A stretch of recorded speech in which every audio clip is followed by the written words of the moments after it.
अस्सलाम वालेकुम दोस्तों जी। ये कोरिया वन वैरायटी मैंने पहले पिछली वीडियो में दिखाई है आपको। वो दूसरी साइड की थी, दूसरे प्लाट थे। ये उसी फार्म पे, मकबूल फार्म पे ये लगी हुई है। ये दूसरी साइड के ऊपर है। ठीक है, ये वाला प्लाट भी मैं आपको दिखा रहा हूँ। तो ये बेहतरीन है वैरायटी माशाल्लाह से। किसी किस्म की कोई इसको बीमारी का अटैक नहीं हुआ, कोई फंगस नहीं आया, कोई रत्ती वगैरह किसी किस्म, हर मतलब बीमारी से पाक है ये बीज। और अच्छी स्ट्रेंथ वाला है, दरमियाना कद है इसका, कोई 3, सवा 3, 3.5 फुट तक कद है। मोटी नाड़ है, लंबा सिट्टा है। सिट्टे के अंदर जो ग्रेन हैं, दाने, उनकी तादाद तकरीबन एवरेज 70-75 है। एवरेज 70-75 दानों की इसमें तादाद है इसके सिट्टों में। और इसका बीज, इसको पानी भी कम चाहिए होता है, क्योंकि दूसरी जो आम यहाँ पर नस्लें लगती हैं, जो लोकली यहाँ की हैं, सिंध की ख़ास तौर पर, उनसे ये बहुत बेहतर रही है। क्योंकि उस पे TD1 के ऊपर इस दफ़ा बहुत ज़्यादा अटैक रहा है फंगस का, जिसको रत्ती बोलते हैं। रत्ती का बहुत ज़्यादा अटैक रहा है, जिसकी वजह से उसकी एवरेज बहुत ज़्यादा डिस्टर्ब हुई है और कोई अच्छी एवरेज पैदावार नहीं उतरी है। बस यही 25-30 मन तक उसकी एवरेज आई है। इससे ज़्यादा एवरेज सबसे ज़्यादा बीट करने वाली TD1 ही थी। और वो उस दफ़ा मतलब ये बीमारी की वजह से, फंगस की वजह से, रत्ती की वजह से जो है वो TD1 का एवरेज भी बहुत बुरी तरह से मुतासर हुआ है। तो वो एवरेज नहीं दे सकी है। उसकी जगह पिछले साल भी ये जहाँ यहाँ जो है TD1 की एवरेज थी वो 45 से 50 मन थी, जबकि इसकी जो है कोरिया वन की एवरेज ये 70 मन तक आई है। ठीक है, तो ये 70 मन तक आई है कोरिया वन की। तो ये यहाँ इसको प्रमोट किया गया।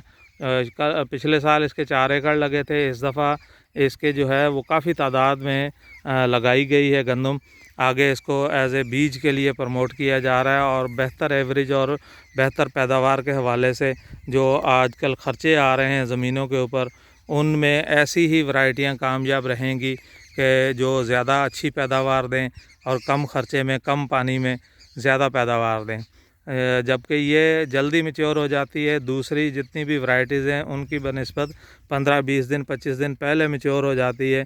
और इसको जो है वो फर्टिलाइज़र भी नॉर्मल ही रखा गया है।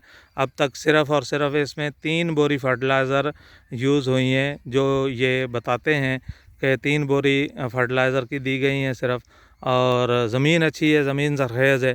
तो इसमें जो है पिछले साल इनकी पैदावार, पिछली दफ़ा ये कह रहे हैं कि 4 बोरी हमने दी थी टोटल, एक DAP की और एक अमोनियम नाइट्रेट और 2 यूरिया, ये पिछली दफ़ा दी थी। और साथ उसके सोना सिंगार की 2-2 थैलियाँ डाली थी, 6 थैलियाँ टोटल डाली थी इन्होंने। तो जिससे इसके माइक्रो न्यूट्रंस को पूरा किया गया। तो इसकी पिछली दफ़ा जो एवरेज थी वो 70 मन तक गई थी। और इस दफ़ा देखें अब क्या एवरेज देती है। अभी कटाई कुछ जो है ना प्लाट्स, उनमें कटाई चल रही है। कुछ प्लाट अभी 2-4 दिन में मैच्योर हो जाएंगे, हफ्ते के अंदर मैच्योर हो जाएंगे। ये जहाँ मैं वीडियो बना रहा हूँ ये भी अभी मैच्योर ही है। कुछ कुछ हैं बीच में थोड़ी थोड़ी सी जो है वो प्लाट्स छोटे छोटे से, जहाँ थोड़ी सी ग्रीन सी नज़र आ रही है, आपको भी नज़र आ रही होगी वीडियो में। तो चूँकि ये आम का बागात लगा हुआ उसके अंदर लगी हुई है, तो शायद वो बागात वाले जो पौधे उनके करीब जो है वहाँ पर थोड़ी थोड़ी सी ऐसे कच्ची नज़र आ रही है।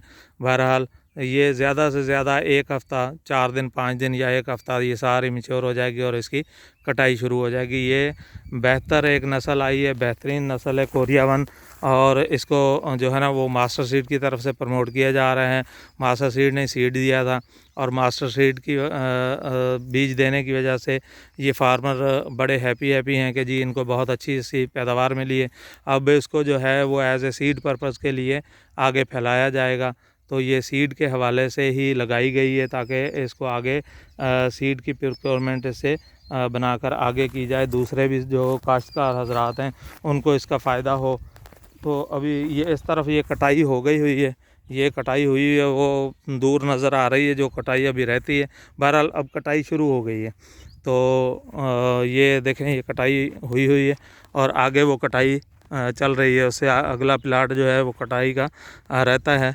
मैं आपको व्यू दिखा रहा हूँ इसीलिए, तो ताकि आपको सिलेक्शन करने में थोड़ी आसानी हो आइंदा साल के लिए। तो आपको ये अंदाज़ा हो जाएगा कि कोरिया 1 में और दूसरी जो हमारी रवायती नस्लें यहाँ पर पुरानी हो गई हैं, 20-20 25-25 साल गुजर गए हैं उनको, तो वो नस्लें अब यहाँ पैदावार नहीं दे रही हैं, बल्कि बीमारियों का शिकार हो रही हैं। बीमारियों का शिकार होकर वो फिर जो इतने एक्सपेंस हो गए हैं, इतनी खादें महंगी हो गई हैं, डीज़ल महंगे हो गए हैं, तो ये सारे खर्चे वो फिर नहीं निकाल सकते। जब 25-30 मन पैदावार एकड़ देगा तो वो फिर खर्चे कहाँ से निकालेंगे, और फिर उनके ऊपर फंजीसाइड के स्प्रे और पेस्टिसाइड इंसेक्टिसाइड के स्प्रे करने पड़े।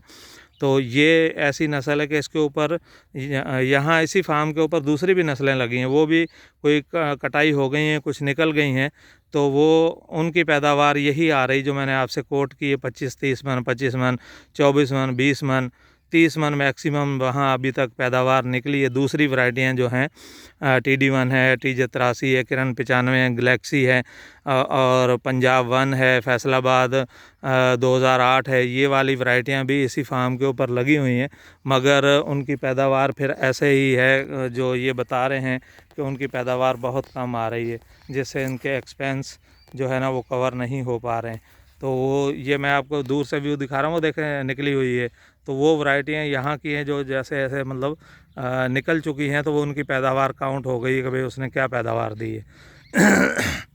तो ये कोरिया 1 एक बेहतरीन वैरायटी है, इसको मास्टर सीड ने प्रमोट किया है तो अपने ज़मींदार भाइयों के लिए, ताकि जो है ज़मींदारों को ज़्यादा से ज़्यादा फ़ायदा पहुंचाया जाए इस नई चीज़ से। और आप आइंदा के लिए मैं आपको एडवाइस करूंगा कि जो भी आप आइंदा अपना प्लान करें आइंदा साल के लिए गंदम के हवाले से, तो ये कोरिया 1 को ज़रूर आप जो है ना लगाना अपने फार्म पे।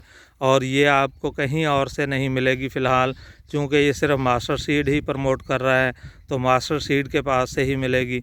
तो मास्टर सीड के आप कांटेक्ट नंबर्स जो हैं वो उन पर रब्ता कर सकते हैं, इसी चैनल पे आप रब्ता कर सकते हैं। ये ओपल ग्रुप ऑफ कंपनीज़ का चैनल है। मास्टर सीड जो है वो भी ओपल ग्रुप ऑफ कंपनीज़ की एक शाख है, कंपनी है, तो आप इस पे भी रब्ता कर सकते हैं आइंदा सीड के लिए। बहुत शुक्रिया। अस्सलाम वालेकुम।